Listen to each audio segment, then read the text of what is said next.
Who's getting your stuff together?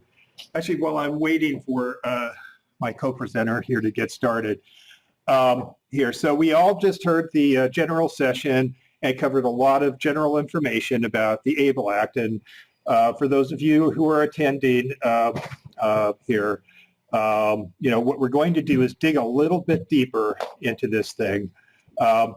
Part of this, now, if we can do this, there's going to be a ton of questions. My expectation is what I'd like you to do is hold the questions till the end so that of each section.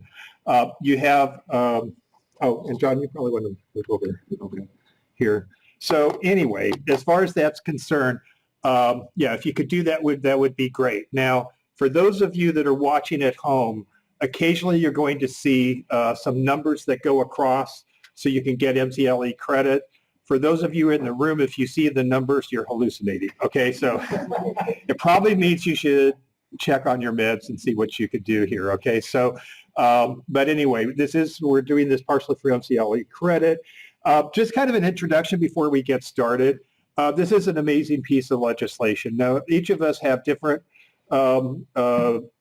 perspectives on this. As I like to say, we look at disability through our own prisms here, and that's one thing that, there's so many different ways to look at the disability community. The other thing we want to look at is that the disability community itself is broad. So for some folks we're dealing with, we're going to focus a lot on capacity. There are a lot of folks with disabilities that don't have capacity issues. And for those folks, it's going to be pretty easy as we're going to go through, sign the power of attorney, be done with it.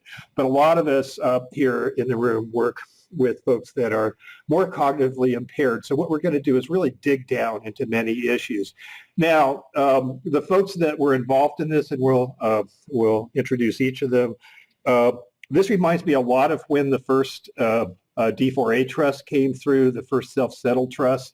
We had absolutely no idea what we were doing, and we were just making stuff up. And lo and behold, eventually it became policy. Well, I have no idea what I'm doing. We're just making stuff up. But what we're trying to do is go through and analyze, how you might use this, really a lot of it with a focus in the courts, how you might handle that, what might be the barriers. And then the other part of this is, how might this affect policy? Now, for me, I see the ABLE Act as a catalyst for many things. For those of you that are attending the full conference, we're learning about supported decision making. We're learning about alternatives to conservatorships. We're learning about waiver programs and all sorts of things along that line. I think you were there at Stetson. A friend of ours, Robert Fleming, he says this is the act that just keeps giving, and every time, I think I've got this thing nailed, it's like an onion, and you just peel it and peel it and peel it. So, as we work on this and as we look at this, this is the opportunity that I see out of this is, how to better serve our communities, how to better serve our clients, and how to help work with folks, judges, other attorneys, family law attorneys, PI attorneys, structured settlement brokers, and all of that. And how can we, find ways that this would be useful? And also, while we're at it, maybe we could take a look at some other laws and policies as well. So I want to thank you for coming. This is sponsored by the ARC of California and the Golden State Pool Trust. And our expectation is that we'll be doing lots of education across the country about this new piece of legislation and all the opportunities and challenges it brings. With that, shall we just plow through this thing? Absolutely. Okay. And for those, all of you watched the presentation, but we just heard something from John Ariel and Christina Elliott about, how the ABLE Act was put together, which is actually, to me, very fascinating. And once again, what's going to happen. So part of our goal really should be that in order for this to succeed, we do need to have strong programs. So I would really encourage you to, work with Christina here and work with John as best we can here to really try to make this as strong and as relevant a program as possible. End of commercial. Let's go. So let's start off with this first thing, and I think we're going to dig through this a bit. In order to qualify here there's two levels that you have to do. First is that you have to either be receiving one of the needs-based benefits, one of the disability-related benefits before the age of 26, or you can do it through a certification. Now, as we go through the POMs, we'll see more about this in policy. But, John, I think you'd agree. I think, for instance, the certification is something that is often misunderstood because I know, for instance, there's a lot of folks with mental illness, and we'll be talking about this, where they definitely met the definition, but maybe they didn't get their benefits until their 30s or 40s and that kind of thing. And many of us have worked with this kind of thing. And I know there's a lot of mental health advocates I talk to who say, well, this isn't for our population because of this age restriction. My expectation is, and I don't know if there's any statistics on this, but I would expect that the vast majority of folks with mental illness, this is who've been diagnosed with a mental illness, I would expect that there's a huge population where this could be useful. Absolutely. If I could, one of the intentions behind this when we wrote the bill and the legislative intent was absolutely to allow that self-certification kind of a concept because of that very reason. There may be a situation where they don't qualify for, the individual doesn't qualify for benefits, but they still qualify for the definition, but for certain things. And we wanted to allow the capability and the flexibility to put that in. This went back and forth for every draft of the bill. We would usually spend 2 or 3 months every legislative session just trying to define what the definition was for disabled. And this was the one we finally settled on the 4th time. We're on the 4th rewrite of the bill. And we're going to see this come up over and over and over again. But, once again, I'm working with somebody right now who didn't feel that this was available because his client hadn't got benefits until he was 35. But then we started asking questions and found that he probably did qualify. And one more thing, if you can at least pinpoint that it happened, the event took place before the age of 26, that's the trigger. Right. So plowing through this. Now, we're going to dig deeper into this in a minute, but if the able account beneficiary qualifies because of a certification, you can't just take that certification and go down to Social Security and say, give me my SSA. It's SSI. It's a good program, but it's not that good, right? And John, just kind of as we get through this, I think we're going to see the difference between working with Social Security and working with the Department of Treasury. Now, personally, I think working with the Department of Treasury is a stroke of genius because, as I like to say with Social Security, you cannot be too paranoid when it comes to Social Security and eligibility for SSI. Anybody disagree with that? For me, the Department of Treasury has a history long before ABLE of being very disability friendly. I teach as an adjunct professor at a couple of law schools, and I do this class called Wacky Things the IRS Does when it comes to a disabled person. And we'll talk about different different elements of qualifying for different deductions and that kind of thing. So I'll talk to my students and go, well, if you were to have a charity that said your kid's going to live in the house here, but I want a charitable deduction, what do you think would happen? You wouldn't get it, right? Let's throw a disabled person in the mix and see what happens. And lo and behold, you can do that. So this is much with the Department of Treasury. The Department of Treasury certainly has its rules, but unlike Social Security, they don't have intention of watching over every distribution. In fact, we may talk about enforcement of this. So this for those of us who do benefits work, this is an entirely different planet. Okay, it's a planet that we're not used to, but I could get used to it. So I don't know how you chose the Department of Treasury, but if you could move Social Security to the Department of Treasury, then we would all be out of business. So I don't know. Anyway, why did you choose the Department of Treasury? The fun part is because it is a modification to the tax code, even though it's a special thing dealing with disabled individuals, this provision and all the regs that go with it have to come through IRS. So the idea and the decision to make this not a standalone program, but to make it part of the existing 529 program at the end of the day turned out to be very advantageous. Yeah. So going forward, other key features, contributions have to be in cash, meaning you can't take an appreciated stock, stick it in this thing, and not realize the gain. If you had an appreciated stock, you'd have to sell it and put it in the account. contributions are not tax deductible for income tax purposes, but once again, there's going to be an effort in California to have a state income tax deduction or whatever. Other states have. Yeah, like 4 or 5 other states. 4 have of other already done it. states. So that's something yet to come. Income earned by an account would not be taxed, just like any other 529 plan. And account withdrawals for qualified disability expenses are not taxable. Okay. Okay. This is something that maybe we'll touch on for a bit, but unless the rules change dramatically, we're not going to see anybody go over $100,000 for at least 7 years if we do the math here. So there's 2 tiers to this thing. So the first tier is as long as the account is below $100,000, it doesn't interfere with eligibility for SSI. And as we do our, what I call the romp through the palms, we'll see this is the one area that Social Security really dug into here. And so we'll talk about what happens if you go over that. If, as we're going to see, if you go over that, it goes into suspension, but you get to keep your Medi-Cal or Medicaid here until you hit whatever the limit is. And in California, that's $475, I believe, right now. And we're going to dig into that more. So if the beneficiary is receiving SSI, when the assets in the account total $100,000, it's placed in suspension. When it drops down below $100,000, any SSI benefit resumes. And here's the cool thing, you don't have to reapply. Usually when I do a program for families, I usually ask them, how would you like to reapply for SSI again? How'd you like to do it a second time? And most people go, no, I wouldn't want to.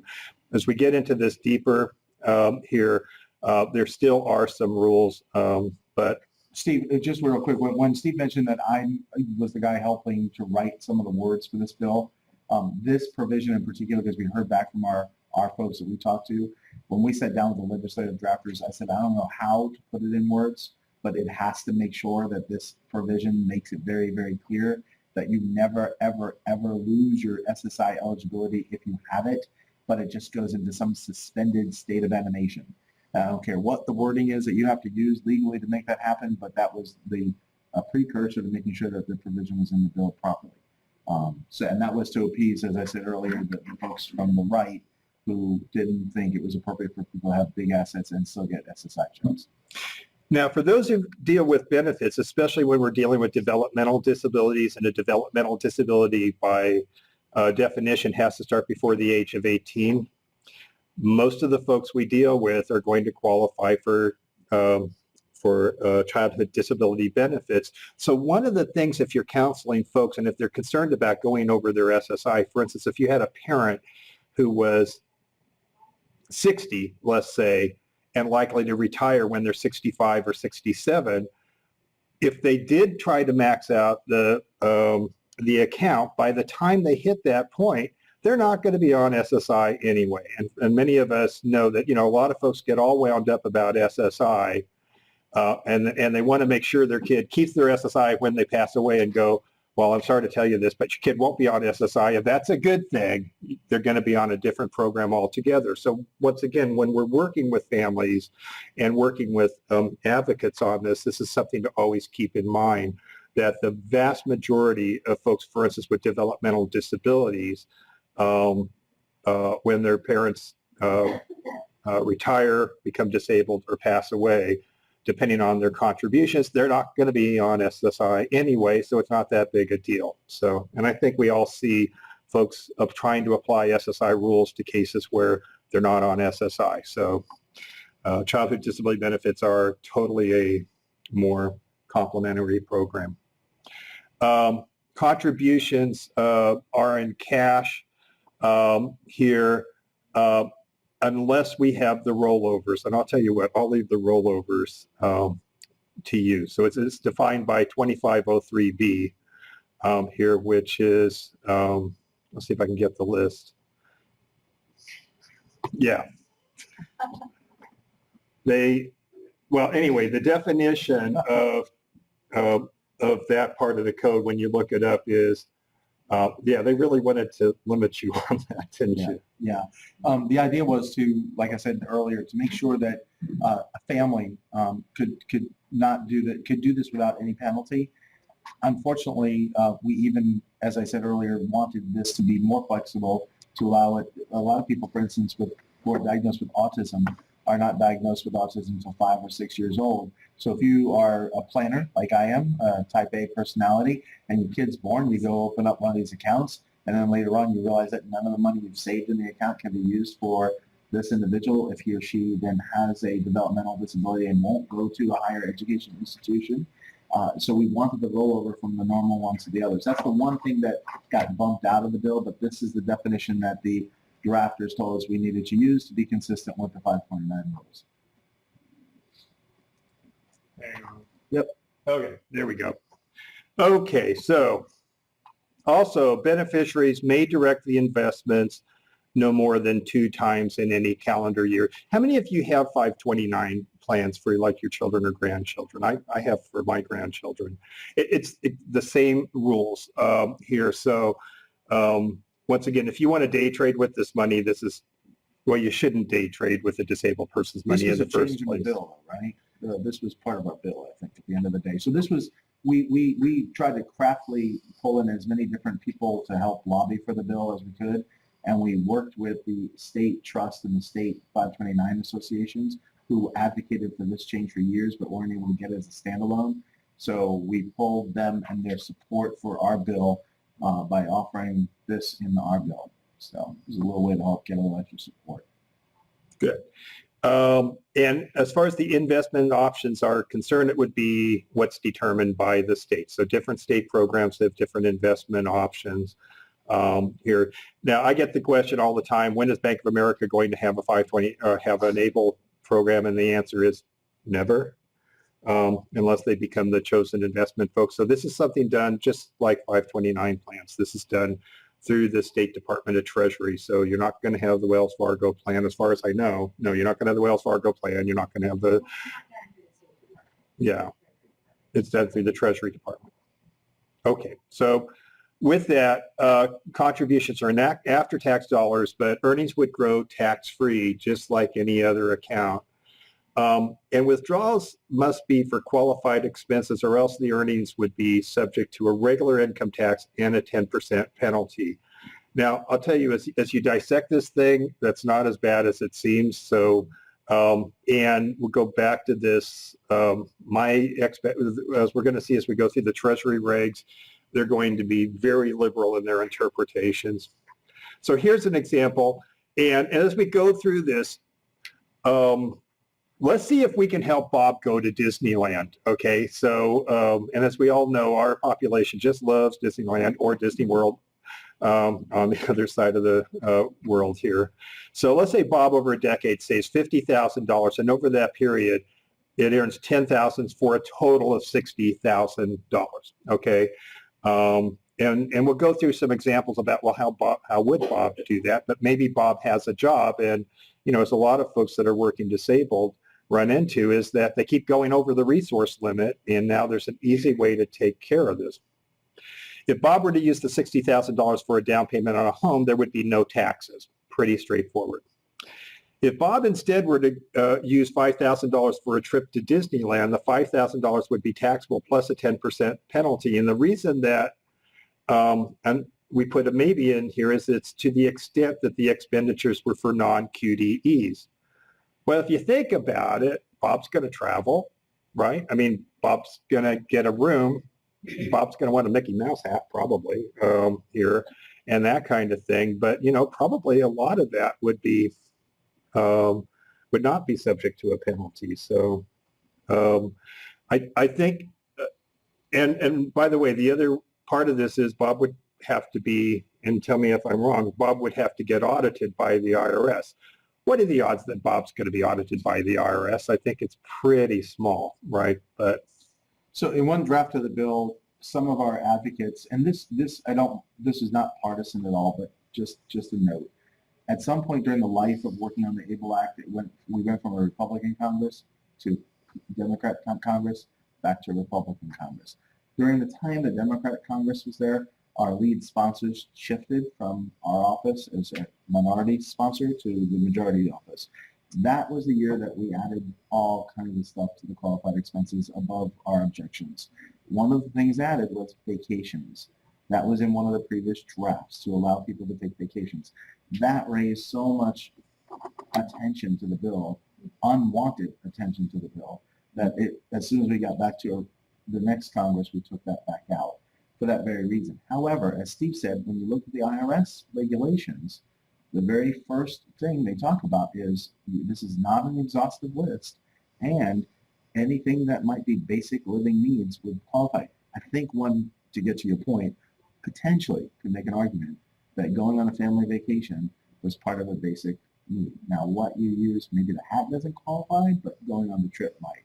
So I think keeping good records and understanding that you just have to justify it by the regs is the most important thing in that.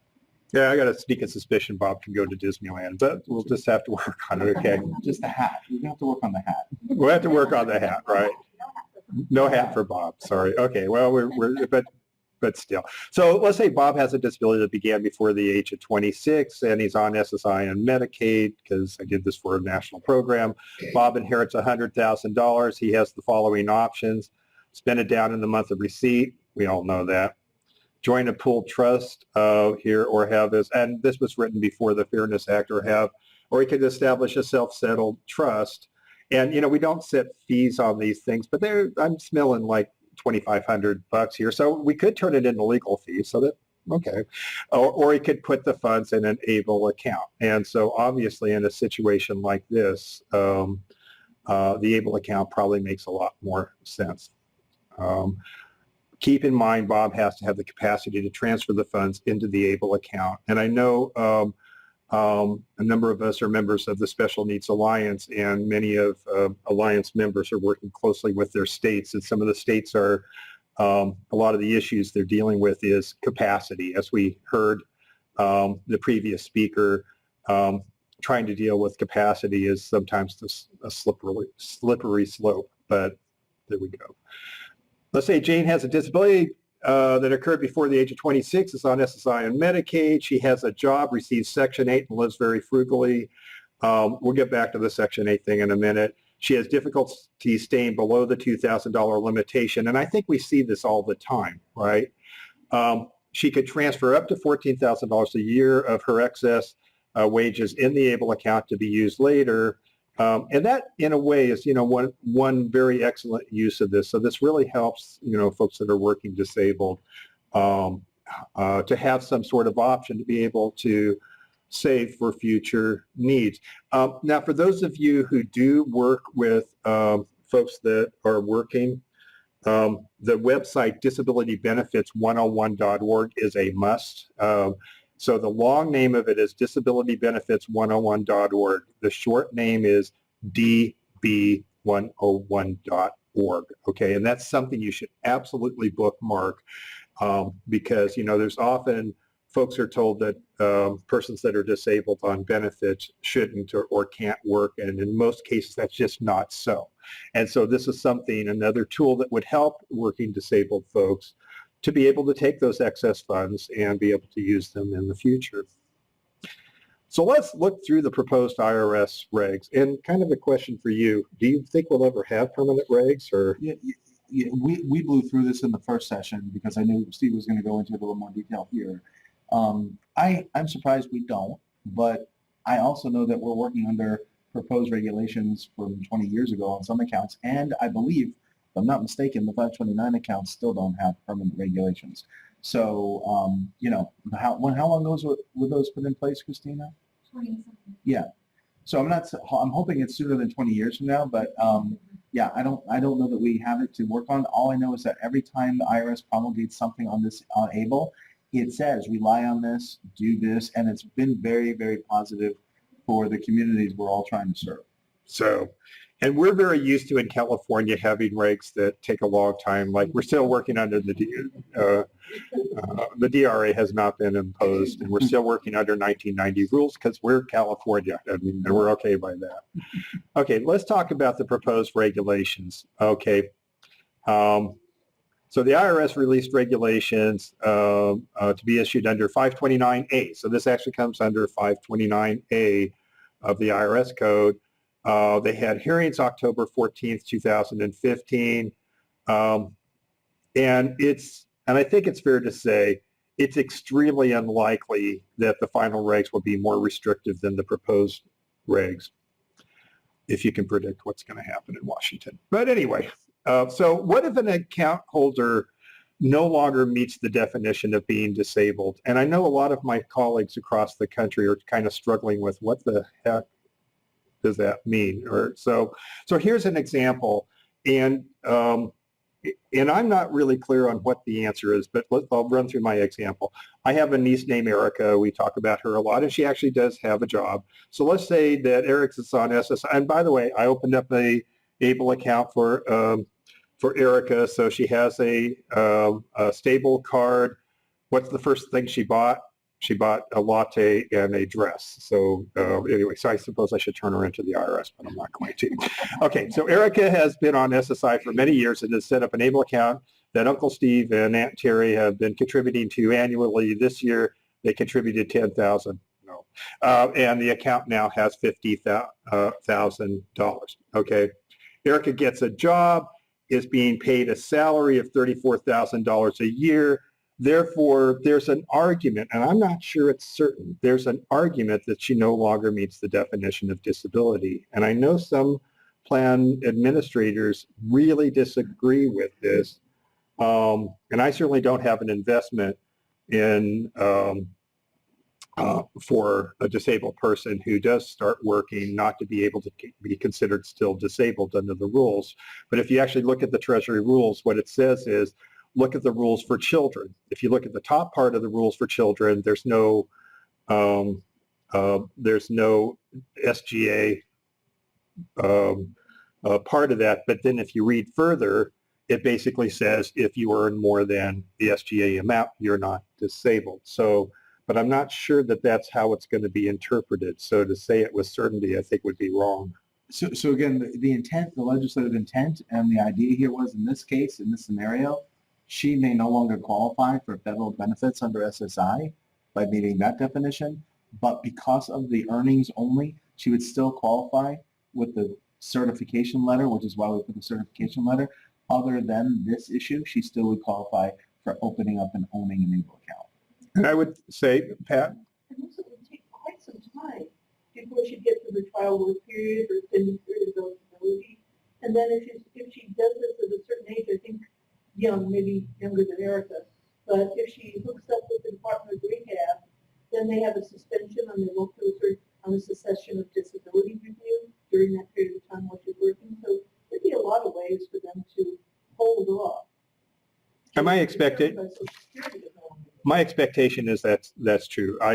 Once again, I just know in some states there's kind of a struggle with this. But this is the very definition, that is. Arguing. Yeah, so my expectation is that they're going to be very liberal with these rules. So we just kind of go back to looking at the bottom part. Okay, she doesn't qualify because she's receiving benefits, but does she qualify under the certification?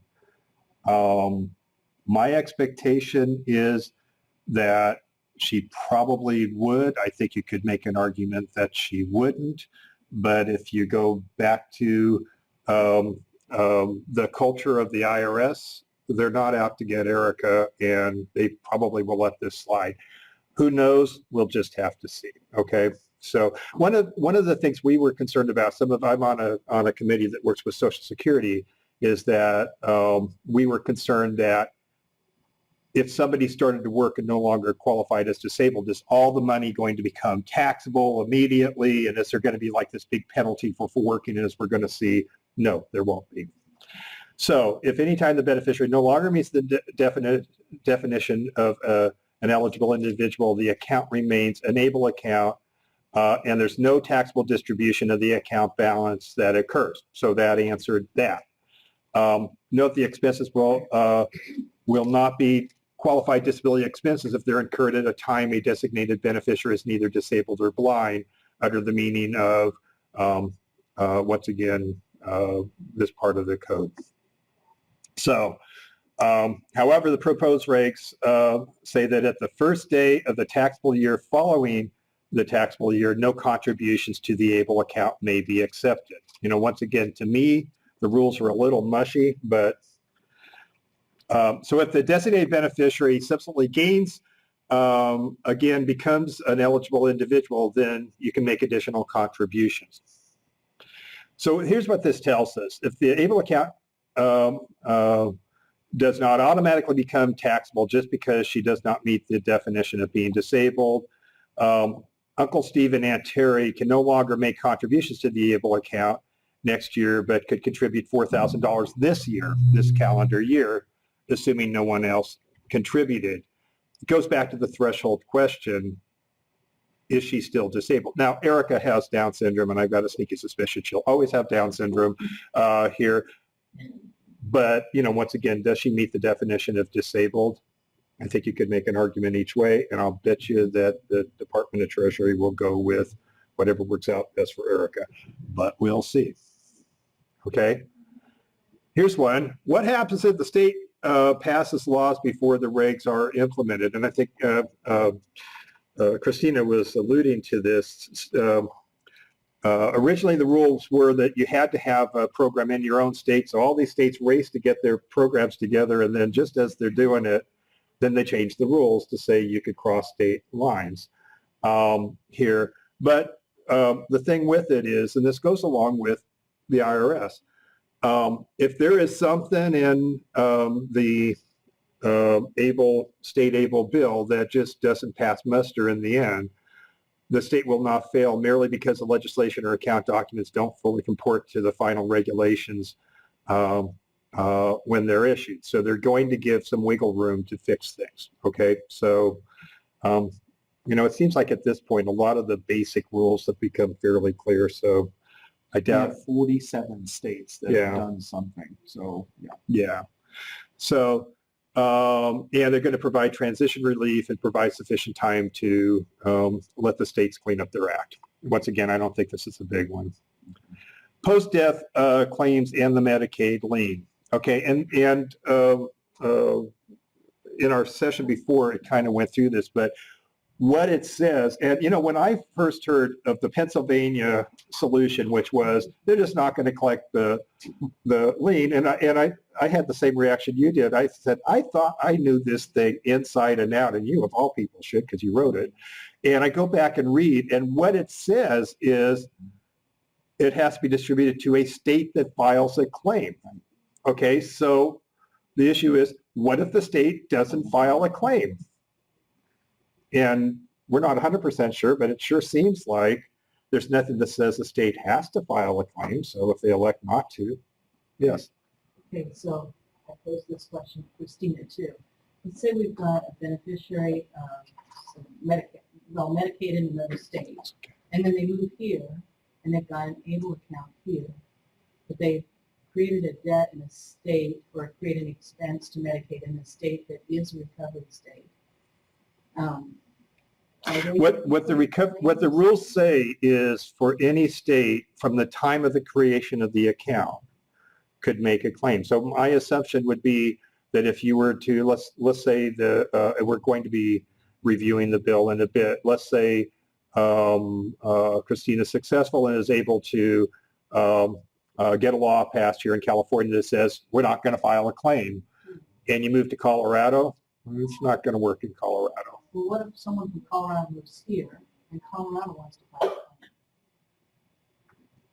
My expectation is if you incurred Medicaid expenses in Colorado and moved here, Colorado would be able to file a claim. I don't think that's pretty clear. How are we as attorneys supposed to know which states are filing claims?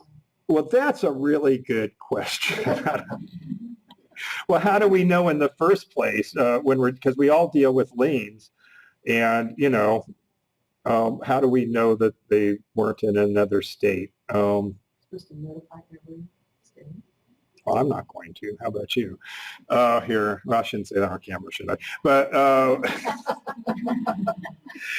one of the things is, let's hold that until we go through the POMs, because once again, there's many of us that assume that Social Security was going to be all over this, And as it turns out, I think their position is this isn't our problem. This is the Department of Treasury's problem. And the one thing that they do track is they do track whether or not you have more than one account and all that. And I would just add one thing to that.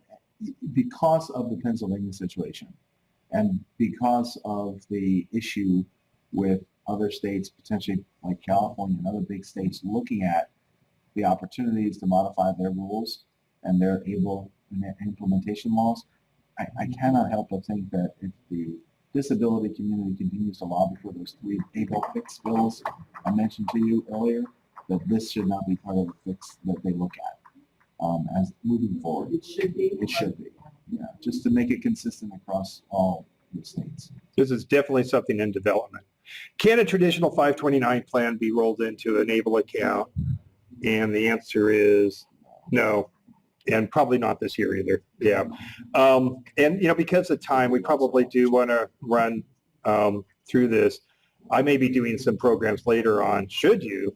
And I think there's situations where you might or might not. Under the California 529 plan, basically, I actually have a family member I set my 529 plan up for who is now actually disabled. And there might be reasons why I might want to transfer it in, and there's reasons why I might not want to, because I'm in full control of the assets. Because she's disabled, if I use it for something else, it won't be taxable. And I could swap it back and forth between my grandkids. So that seems to me like that's not a resource. And so we'll just deal with that. We'll see more on that as time comes up. Issues concerning qualified disability expenses, cell phones, and housing examples. Okay, and this, and I put this in here from the regs only because it really kind of shows, once again, how the Department of Treasury looks at these things. So when we get into our qualified expenses, and I don't think we went through the entire list, you can use it for education, housing, transportation, employment and training and support, assistive technology and personal support services, preservation and wellness expenses, financial management and administrative expenses. Thank you for the legal expenses here. I want to thank you very much for that. Expenses for oversight and monitoring and funeral and burial expenses, okay? Now, if you look at that, I don't see cell phones, but actually cell phones are in there. I don't see Disneyland, but I think Disneyland is in there just because it's not on the list. As John says, this is not an exhaustive list. So what the regs say is qualified disability expenses should be broadly construed.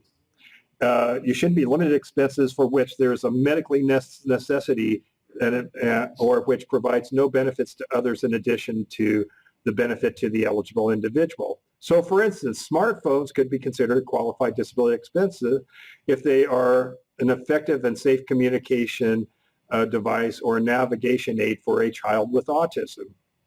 Okay, it works for me. That's really, once again, the difference between the Department of Treasury and Social Security. Let's take a romp through the POMs. Now, anybody who's sitting out here, if you don't know what the POMs are, you're probably in the wrong room. But for folks who aren't used to this, the POMs are the Program Operation Manual System, which is guidance to eligibility workers. The first thing it says, if you read the POMs, it says you can't use this as precedent.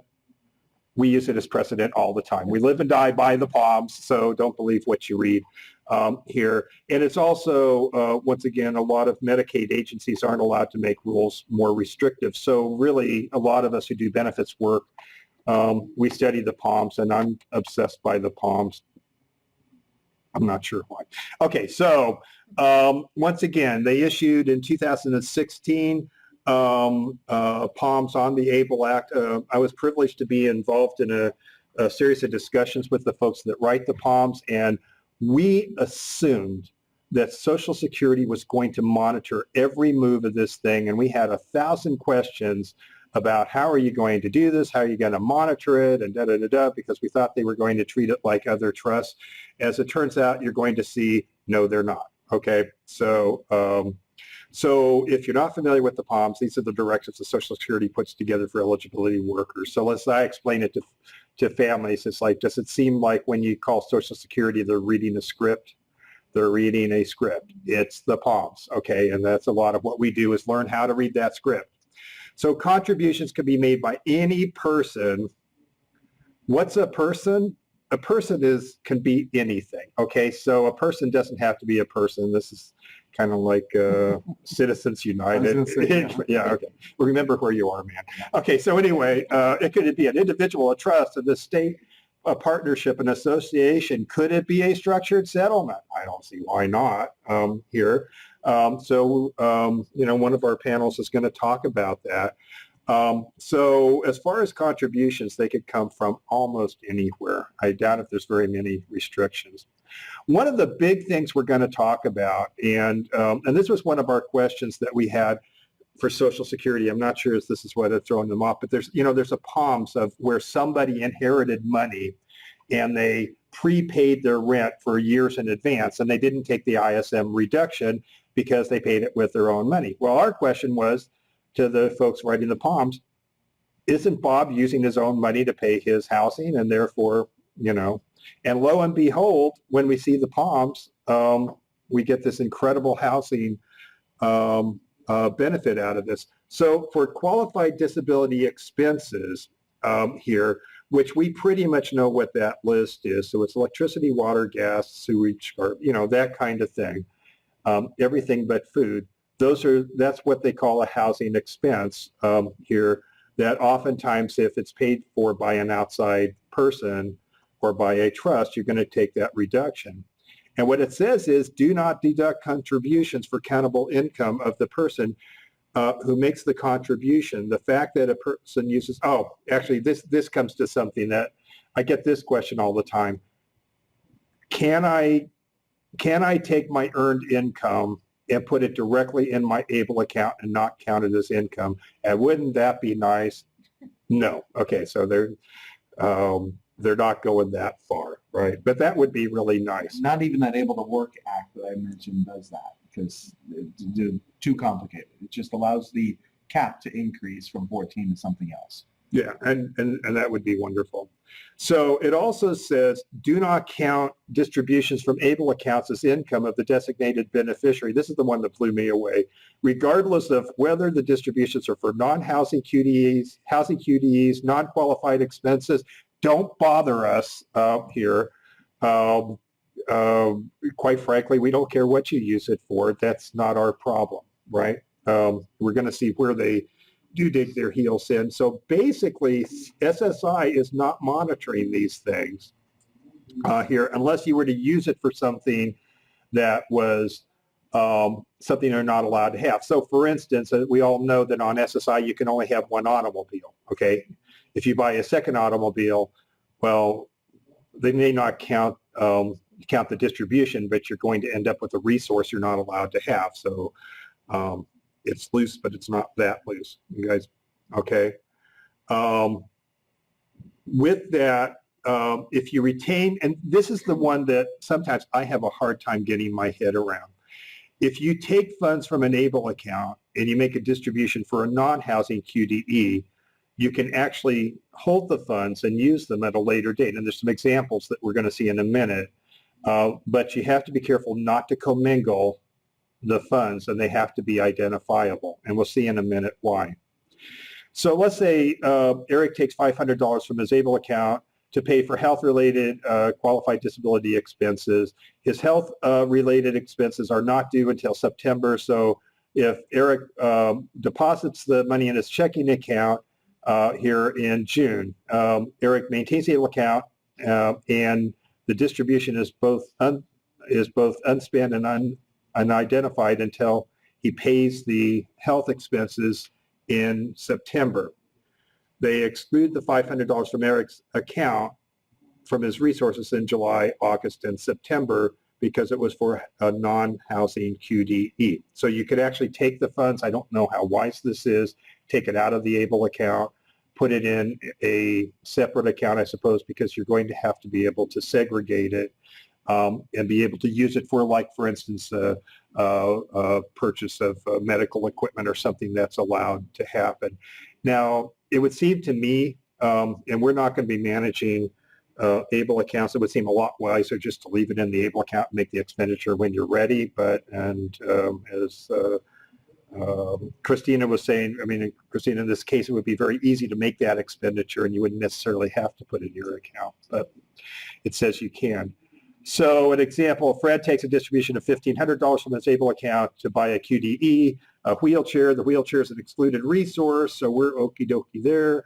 In October and continuing because it's an individual's property requiring a medical condition. And if you want to read more, then go to the next POMS. Here's another example. In June, Jennifer takes $7,000 from her able account to pay for her college. Her tuition payment is due in September. However, she has to make a $750 advance rent payment to her landlord. She uses some of the distribution she took in June to make the rent payment. A housing-related QDE, the $750 is a countable resource in August, but they exclude the remaining $6,250 of retained distribution while it continues into the next, into the requirements of the POMS. So what we're going to see is if you take funds and put it in an account for a non-housing QDE, if it takes time to do it, you're going to be okay. If you take money out for housing, as we're going to get into, and you hold it into the next calendar month, they're going to count it. Why? I know this was something that at Stetson, they really asked a lot of questions to Ken Brown, and we got a lot of silence on it. I'm not clear why, but sometimes it just is. In June, she takes the $7,000 from her to pay for the college. Her tuition is due in September. Is this the same one? No. In August, she gets a job offer, decides not to go to school, so she no longer intends to use it for the $7,000 because it becomes a countable resource unless she redesignates it for another QDE or returns it to her able account. Well, that's pretty easy to work with.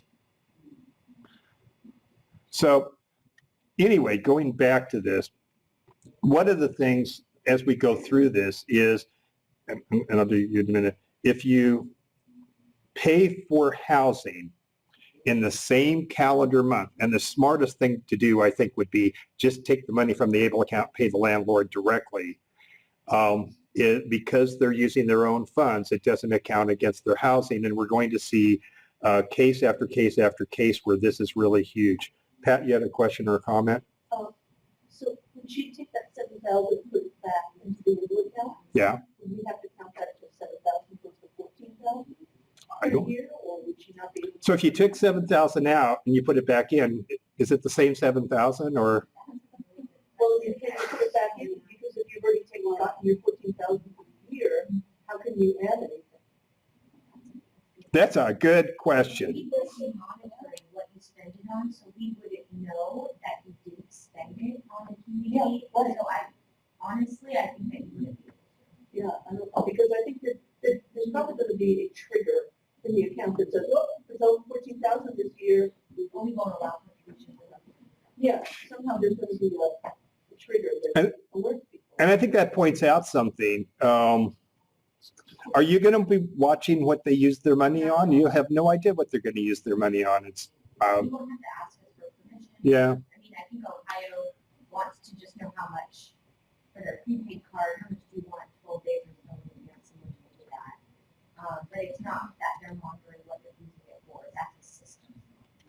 And I know the debit card situation, several states have done that. We talked about that example earlier. I have no idea what you all are planning on doing. But when I met with the very first treasurer who came back up to DC from Ohio, the one thing I asked was, let's not do this, the debit card. I love the idea and I love the concept of being able to make payments out like a bill pay situation. That makes sense to me. But there's just so much opportunity for people to take advantage of certain people. And my biggest concern there was always making sure we have like an ombudsman situation going on or something that protects the individual with these cards. Who all of a sudden are very, very popular by some people that might have some nefarious underlying, goals. So I'm sad that a lot of states have gone to the thing, but I guess there are a lot of individuals who have the financial capacity to understand how to use it right and use it properly. And the option should be available to them. But it's just like this stuff about taking stuff out one month and the next. Try to make it as simple as you can so there's no abuse of it. The last thing you want to do is have somebody inadvertently lose their benefits. And some people, I mean, as much as like 10% of low-income people in Texas have no bank. No Right. bank.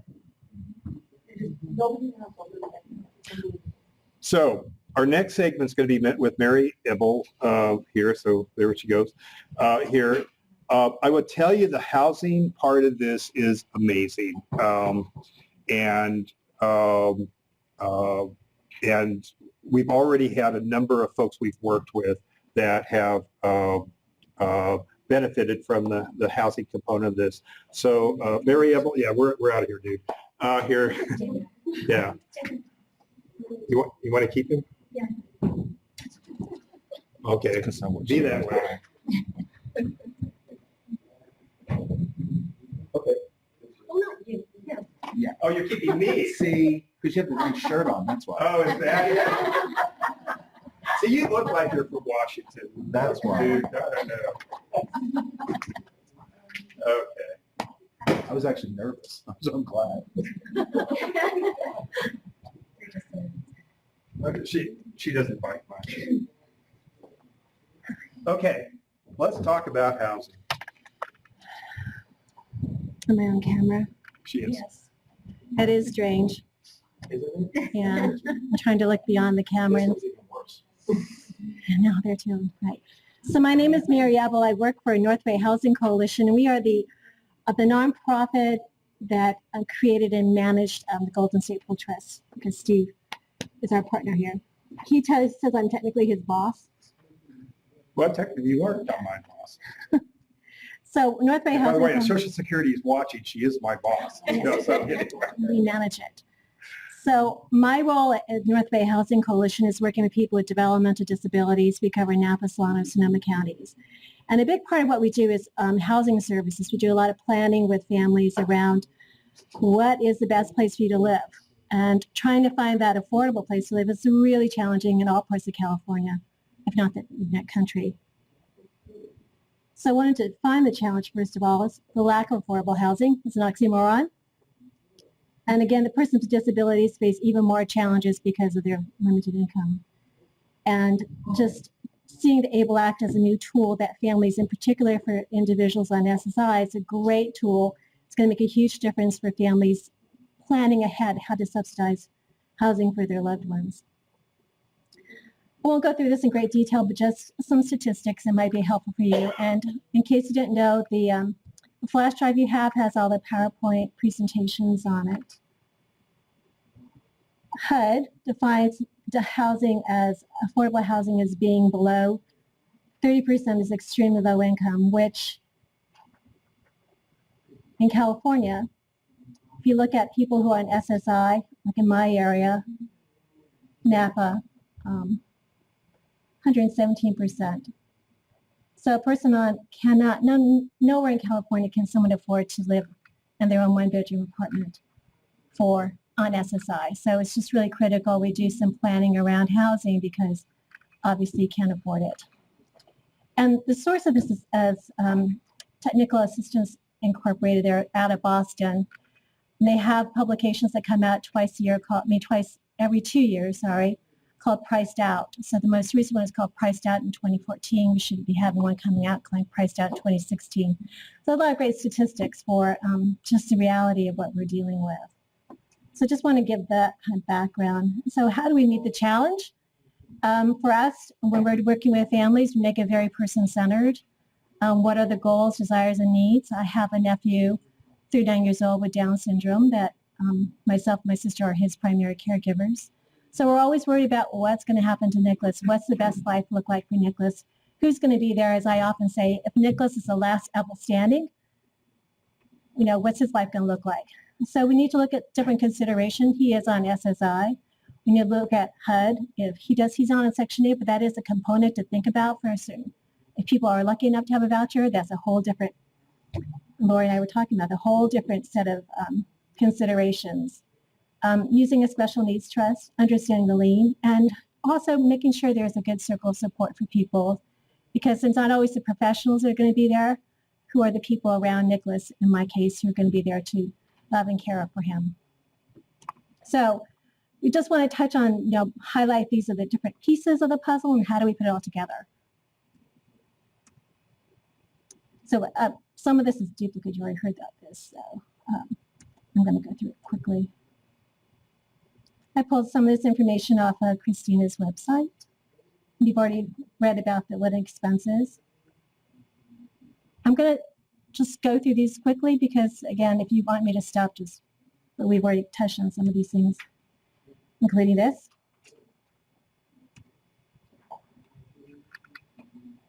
Nothing. I always look like this. So two important definitions concerning housing. This is, again, SSI. So when you're working with your clients, and when we work with our clients, it's about what benefits they're on. Because, again, if they're like when my brother passes away, retires, he's going to be in he won't be on SSI anymore. So really critical you figure that part out first. And understanding ISM, in-kind support and maintenance, as well as the presumed maximum value.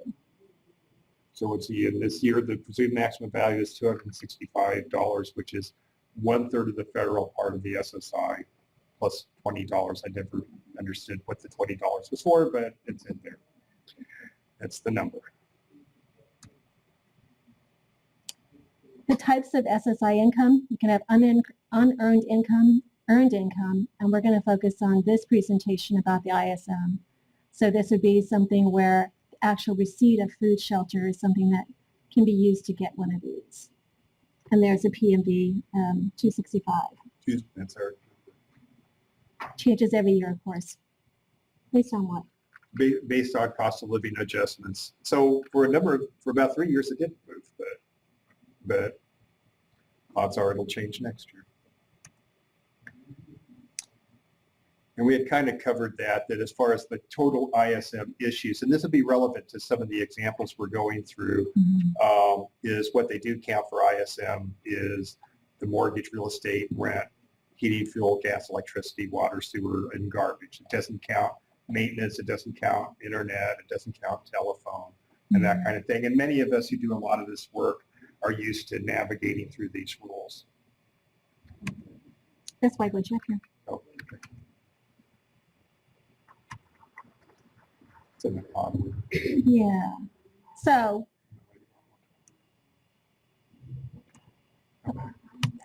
Okay.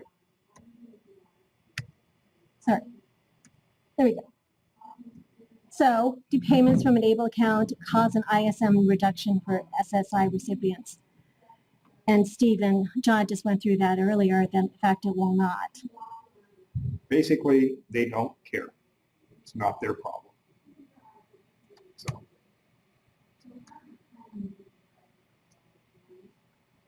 Well, I think this is exactly what you just went over.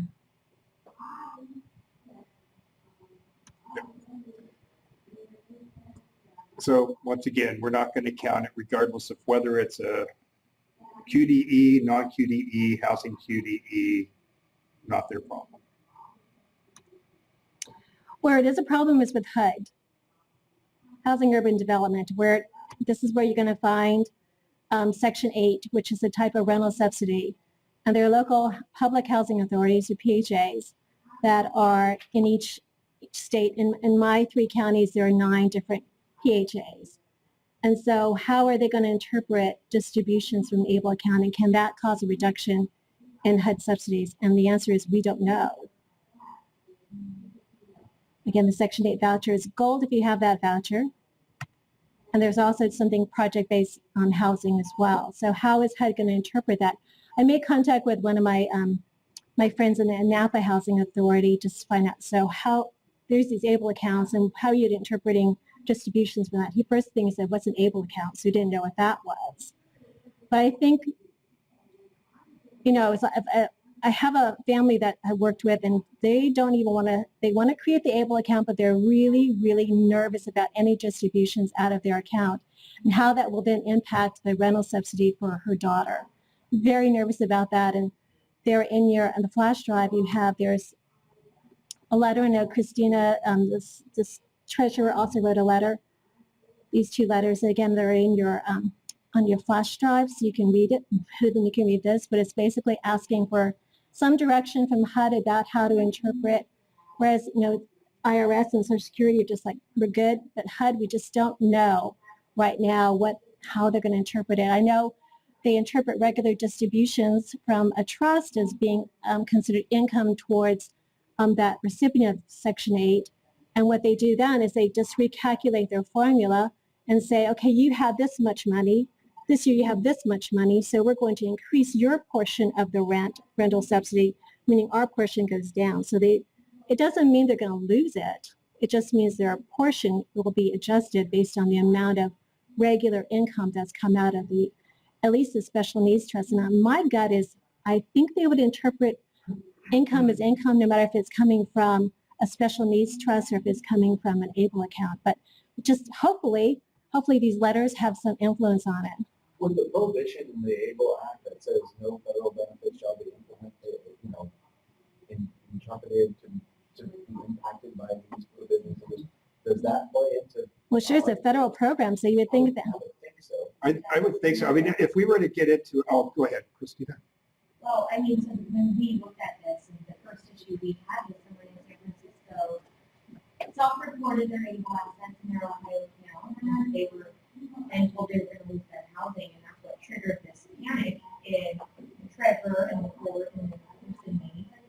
And that exact provision you just recited, John, is evidence plus also notwithstanding any other law is also how it begins. So HUD falls under that. These will not count as income. It shouldn't be illegal. But, the fact that they specifically accepted Medicaid, which is a federal program, so why do you call it a federal program of Medicaid and not call out the federal housing? Itself leaves us in this kind of gray area, even though every attorney I've had look at this has been like, no, this is clearly exempt as well. It is a federal program. And it's also asset protected. So you're talking about the fact that anything in this account is considered an asset. So how are you going to calculate income from an asset, regardless of the use? That we could learn that. Well, we are operating that way, and so but we don't have jurisdiction over that. Well, and those of us who do a lot of work in this area, HUD has strange ways of interpreting things, and it's very inconsistent. Pat? I mean, I would hope that if you sent the check every month from ABLE to the beneficiary, I think there'd be a concern. But if you just send them a lump sum here and there, random, and I think you were the one that said, I'll roll the dice, and some days I'll send it, someday I won't, or maybe it's ground well cost, but somebody was saying, oh, just make it random. And if it's random, then maybe it's not the regular income that they'll count for the special income because it's regular. But if it's random, maybe they won't. But I like your act, it's much better.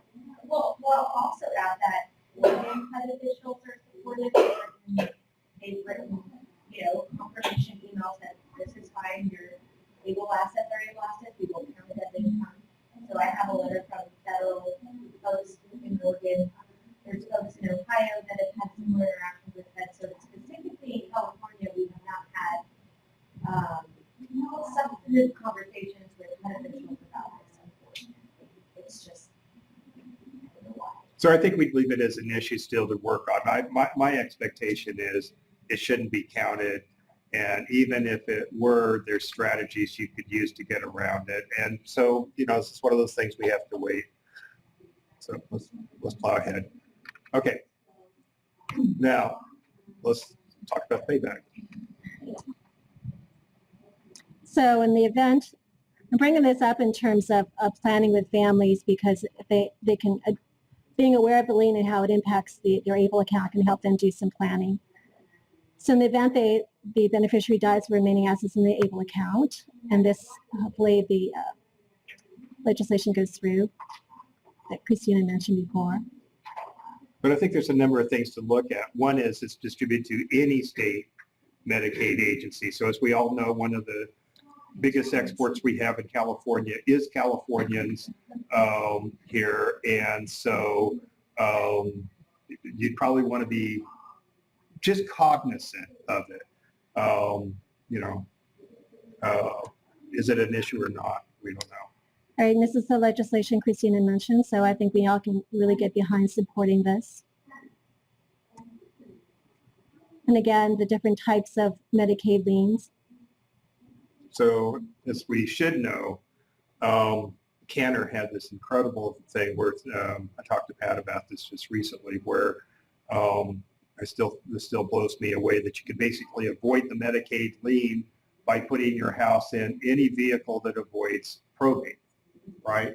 I'd go, I don't quite understand it, but the result's okay. For an ABLE account, it's after the creation of the ABLE account. And for a third-party trust, there's no lien because the beneficiary didn't really own it, right?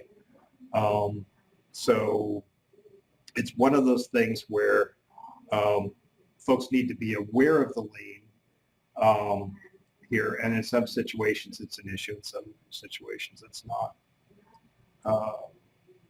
I will tell you, in fact, actually, Christina and I did a presentation together, and one of the things I kind of felt bad about is we got to the very end, and there was a family that said, well, because there's a lien, this isn't for me, and it's like you want to stop and go, well, wait a minute.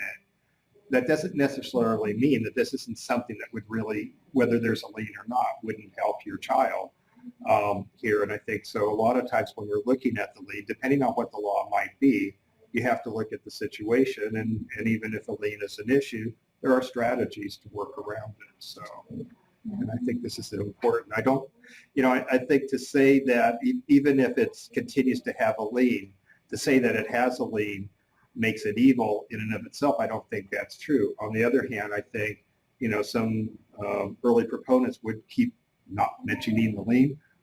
We had a few phone calls about that here, and well, that's not right either, right? So we just want to be factual about it. But the thing with it is there's a lot of ways to minimize the lien. If there is a lien, and there may not be a lien, but don't move to Colorado. Yes. When I get this presentation, I talk about that, QBE is funeral and burial expenses, which is extremely expensive. So, you're strategic on what you put into your account, manage it as you feel appropriate, but the average funeral is $14,000, and that's still not getting a really massive, funeral benefit. So at the end of the day, that's our argument. There's not going to be money to So we may have all these blowout parties when people pass away. And if we did not have the $14,000 annual cap on the account, I think it would be Yeah. interpretation. At that rate, you don't get to the point where, this is, so I've always told people, whether this stays or not, you monitor what you're doing. You're not, hopefully it's not a sudden situation. And you take care of things as basic as needs go along. You deal with the legal and all those other things are allowed to be done before you say there's assets left over. And you deal with it that way, and theoretically there's options to roll it over to a family member under those definitions as well. So let's go through an example here. Yeah, exactly. I completely agree with that because it is about being aware there's a lien, but how do you work around it? How to just be aware that it's there? And when it comes to housing, just a couple examples. Here's a person definitely on SSI. If you go back to those charts I showed you earlier, receiving $889 a month, it's not going to get you a place to live. She wants a nice, safe apartment of $1,000 a month. The family wants to offer some rental assistance for her.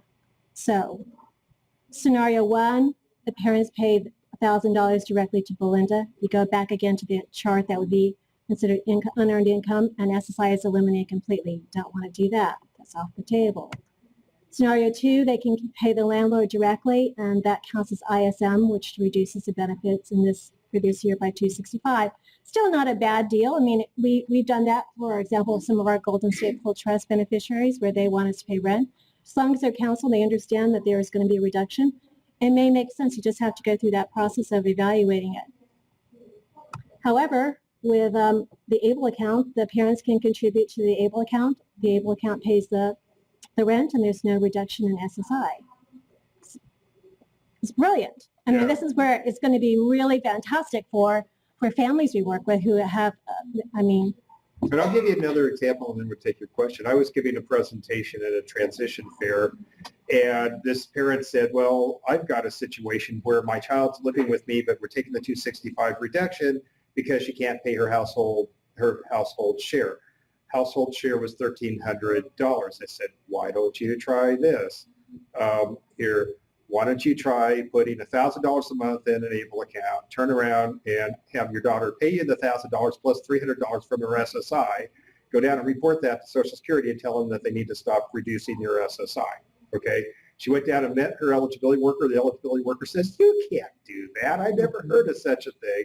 2 weeks later, she gets a call back and goes, my God, you can here, which means in this case, and as my wife says, we're laundering money. Well, we're laundering money right out in the open here. And because in this case, in this example, it's just the same money going round and round and round. Now, you don't have to do that. You can put the entire amount in.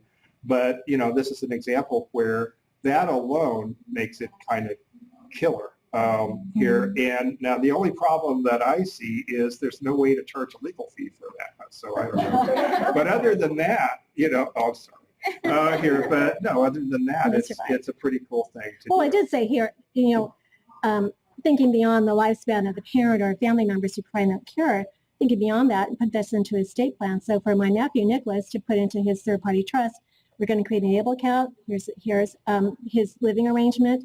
Here's what it's going to cost for him to maintain the house. And my parents basically told us, myself and my siblings, this house is for Nicholas. You kids stay out of it. So we know this house, Nicholas has a home, but it's going to take something to maintain that home. He's not going to be able to maintain it with just SSI. So being able to incorporate the ABLE account in and blend it with his special needs trust and have that flow continue beyond the lifespan of myself and my sister and my other siblings. Steve, I'm going to get you your legal.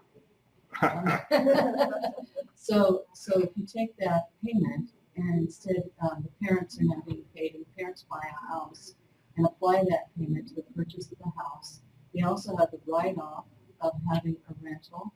They get depreciation, they get all the expenses associated with the rental. And when the house is paid off, and you create your third-party special needs trust. When the house is paid off, the house can, well, better at death because then you've got to step up in basis. Get the house into the third-party trust. Now you've got a place that it can be preserved and then not have to, there's no claim against it later. I think if you take the components of this thing and put it together with what many of us know, you could do some almost offensive stuff with this. It's kind of cool. Pat? What county was that for the parent who was told? Contra Costa County. Contra Costa County. But you know what? I bet it would even work in Orange County. You're the tax LLM guy, so, I mean, wouldn't that situation, which is very tempting, but wouldn't there be some depreciation recapture? When you start- I don't know.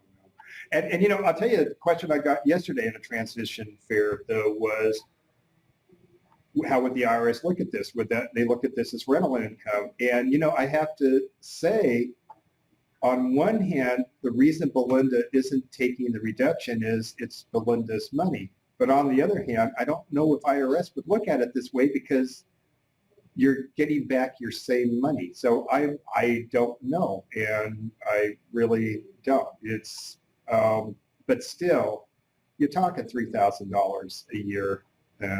So let me suggest, why don't we plow through this, because I'll tell you what we're looking at doing at the Golden State Pool Trust and what we're looking at doing with self-settled trusts, and where, you know, with the third-party trust, I don't, as one of the panelists is going to talk about here, I don't think there's a problem. With first-party trusts, I'm not sure. So let's plow through this. I just want to put a plug in for an organization before we do move on in terms of what you brought up in terms of state planning and housing. There is an alliance of different housing coalitions up and down the state called Latterman Housing Alliance. In fact, they have a meeting later this week. So the focus is mainly persons with developmental disabilities again, but it's really good to tap in and be aware of this organization because our goal, and we're creating what we call legacy homes idea, and we talked about this years ago, and so it's still rolling out in terms of how do families do this kind of planning for the housing piece of it? And in some cases, the house is actually donated to the nonprofit upon the death of their beneficiary. So we call it legacy in the sense that the home would then stay within the system and be able to be used for other persons with developmental disabilities in the future. So I would encourage you to, I can give you that information later. Just a little plug. Silly names. Steve comes up with really silly names. So Mia's mother, Sue, wants to make sure, again, when she passes away, that Belinda has can contribute to her housing needs. Kind of touched on this. She establishes that special needs trust account and directs contributions to the ABLE account to cover the ISM issues. Exactly what we just said. Planning around the lien. Get it? So I'm waiting for the joke. I thought it was clever. Anyway.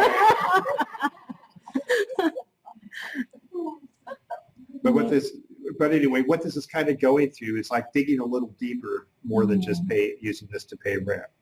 Exactly. I mean, that's again, for the planning for my organization, the LHA, the other organizations, how do you do this long-term housing planning? How do you incorporate the attorneys, the fiduciaries, the whole community of professionals around that individual? Who's going to be there again when the rest of us aren't there for my nephew? Who will be there? So how do we plan ahead for that? Sue Casa wants to provide for her daughter, Mia Casa, get it right, for a home to live in. So she's concerned about putting the property in Mia's name, subject to lien, could be subject to creditors. And if someday she was unable to live there or she had to sell it, it would interfere with her benefit eligibility because she could have a home, but she needs to live in it. So if she's on SSI and she can't live in that home anymore, it's in her name, then she'd be jeopardizing her benefits. She's able to purchase a home and rather give the title to Mia, she puts it into his third-party trust with no mortgage, which is great. Gosh, no mortgage. So we go back to the Palms. Huh? So what the Palms say in a case like that is if a special needs trust holds title to a home, this has never made any sense to me, but I like the result. So what it says is if you hold title to the house, it's not a resource to the beneficiary, and it would not be a resource if the beneficiary moved away because, as it says, you have equitable ownership. By the way, it doesn't say a revocable special needs trust. It doesn't say an irrevocable special needs trust. Now, Social Security, don't listen to this. I have done this with revocable special needs trust because it says special needs trust. I mean, that really doesn't make sense, but it's worked. But the nice thing about it is they treat it as if she owns it, even though she really doesn't. The trust holds legal title to the house, therefore the eligible individual would be considered to be living in his or her own home because they have an equitable ownership under the trust. Okay. An eligible individual does not receive in-kind support and maintenance in the form of rent-free shelter for living in the home.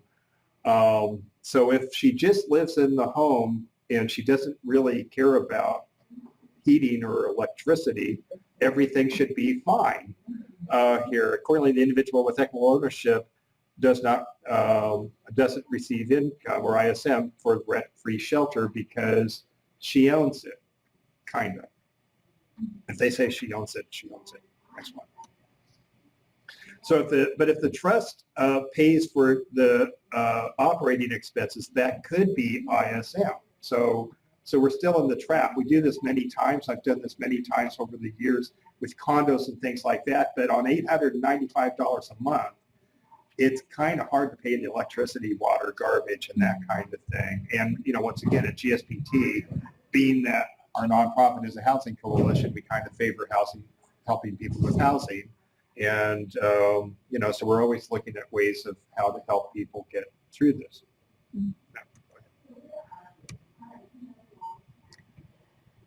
So Mia can live in the house without having to pay rent because she has equitable ownership.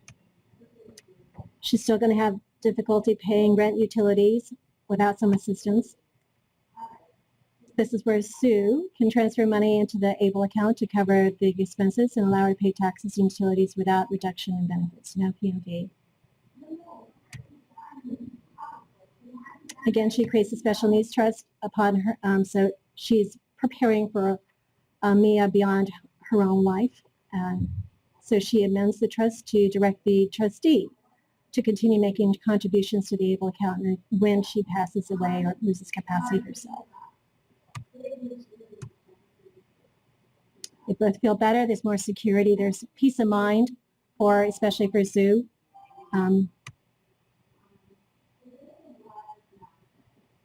Provided a residence where she's going to be able to stay there. Well, important one, if Mia was sued for any reason, the assets are in the special needs trust. They're not owned by her, so they would not be subject to any sort of liability to Mia. And by funding the ABLE account, she has what she needs to minimize any Medicaid lien and that might be due on Mia's death. So once again, if there's a lien, then they could just kind of do a money in, money out kind of thing. If the lien goes away, then less concern. Pat? Speak to when you have roommates in the housing, like if Mia wants a roommate either because that's the way the house is, legacy house is set up, or it would be nice to have a roommate. How does SSI, in your experience, have they been treating that roommate? Do they allow them to treat it as two separate households? Who should they get? I mean, because in fact, I'm trusting they can pay it to the trustee, but if it's like the parents, is there anything? I've had that situation not with GSPT, and I was sweating that, and they didn't count it as income. Now, if you think through it logically, they should, but the last thing I'm going to do is say, well, are you really sure? You know, so So the roommate wrote a check to, the trustee of the trust. oh, Right. Yeah. We have to be careful not to get too deep into this, but I think for the folks that we serve, housing is like number one issue, second to none. I mean, if you can get them in a safe place to live and a secure place to live, that is 80% of the game. And with some exceptions, and now with the changes in the recovery rules, I've always suggested that you should really be careful about putting a house in the name of the beneficiary, even though they can own a home. Even with the change of the recovery rules, I just have too many folks that later they have to sell the home and now they go through all sorts of conniptions. So, it's one of those things, and our job is to be counselors, right? Is that my counsel usually is, let's think about this. And in this case, Mia has a place to live that, if it's not titled in her name, I'm not 100% sure in most cases it's that big a deal. But it's nice to own stuff. Let's plow through this. Well, I just want to, this is a bit of a tangent, but I've had certain housing authorities say to me, if a home is owned in a trust and the person has a Section 8 voucher, the home is owned in the trust and that person is the beneficiary of that trust and has equitable interest, that housing authority does not see that, how they should have to pay. They won't accept Section 8 in that case. I mean, that got to the point for us as a family that we realized maybe we don't want to put into a special needs trust. In our family, we trust each other. There'll be a certain point where we need to move beyond our circle, our siblings, and we need to move to a trustee, maybe Steve or someone else. But that was something interesting too, that how HUD was interpreting a home that's held in a trust. HUD does all sorts of wacky stuff. Not related to ABLE, just kind of more FYI. So again, ABLE is a great new tool. I mean, I'm excited to share this with family members because of the idea of being, for people on SSI in particular, how it impacts housing. So to be able to really communicate that to families as you go out and we do these planning sessions with them, to realize here's an option for you to consider. Again, And that's the point of this, is there's going to need to be a lot of education on really sustainable funding. That's what it's all about. This conference is about sustainable funding. A lot of our work is working with families to help them with sustainable funding. And now we have a situation where folks can self-fund, and that's really where it's all at. let me mention one thing as the trustee of the Golden State Pool Trust is something that we're, no, be careful. That we're struggling with, and I'll give you some of the thinking before the next panel comes up here, which is that, sorry, I'm distracted by that. We're looking at whether or not we can take self-settled money and put it in an ABLE account and use it strictly for the ISM. Okay, I think in a lot of cases right now, and the issue that I struggle with, what we're being told by Ken Brown, who is the person who's in charge of writing the POMs, the declarations we're getting from him is that he doesn't see the problem because you're transferring from one exempt resource to another exempt resource. And go, well, that's fine and dandy. I can imagine myself sitting across from an eligibility worker and say, well, there's this guy that writes the rules you read every day, and he's in Philadelphia. You can't talk to him here, but this is what he said, and you can trust me, I'm an attorney. I think at that point, we're probably going to have a reduction in benefits, and that would be the end of it. But, you know, you go back to it, in a self-settled trust, the trustee has to show sole and absolute discretion. So what we're looking at doing is setting up ABLE accounts, which we would fund on a monthly basis, that what we would do is, in order to do this, and the next section, we're going to be talking a lot about capacity and who can be in charge of things. But in order to do this, I would require a power of attorney, which could be revoked, be given to me so I can show that as the trustee, we are in control of the funds. And we're looking at transferring funds on a monthly basis into the account and then paying the landlord. Part of the strategy of doing that, which once again, will it work? I don't know. And if one of you want to try it, I'd be happy to help you here. So, but you know, what I'm looking at is if we were called in on this by Social Security, I would be able to show that I was in control of the funds here, that I'm using my sole discretion and that they're not out of my control. And so it's just too juicy to have that $3,000 a year benefit to our beneficiaries and not try to take advantage of it. So we probably will be trying this, and we'll see how it goes. We're hoping, our expectation is, because we're waiting for new POMs from Social Security, our expectation is we'll probably get them about the time of Stetson in October here. So, you know, hopefully this will be included. There's been a lot of questions with Social Security about the ABLE Act question. Because the holder of the power of attorney has a fiduciary relationship with the beneficiary, aren't you going to have to limit? I have just never made the trustee the holder of the power of attorney also because of that fiduciary relationship and the possibility of forcing breaking the trust. So I'm going to have to limit that power of attorney only to dealing with the ABLE account? In fact, it would be limited only to the ABLE account, only for a specific purpose. I don't want to be our beneficiary's agent. It's only, you know, once again, I'm trying to think this through about how can I show that I'm in control. If I turn this over to Bob and Bob makes the payments, how do I know, you know, the funds were out of my control? Now, in fact, with the power of attorney, Bob could undo that thing at a moment's notice here. But, you know, like I say, it's just too enticing here. And so that's what we're looking at doing in some limited cases. With that, we should have Can I our just next say- panel. Yeah. One thing about the HUD, if we could, Christina and John, do you have any input on what else in terms of advocacy can be done on that? If you could let us know.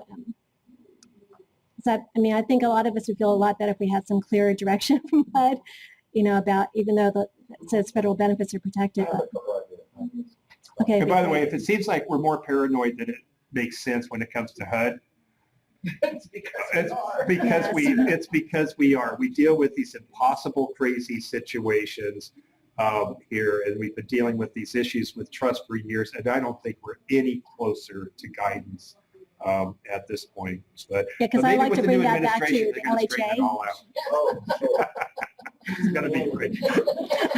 With that, I'll tell you what, we are running a little bit behind, but would you like to take a 5-minute break while we switch over to the next panel, and then you won't be listening to me for a while. That'd be cool. Okay, thank you.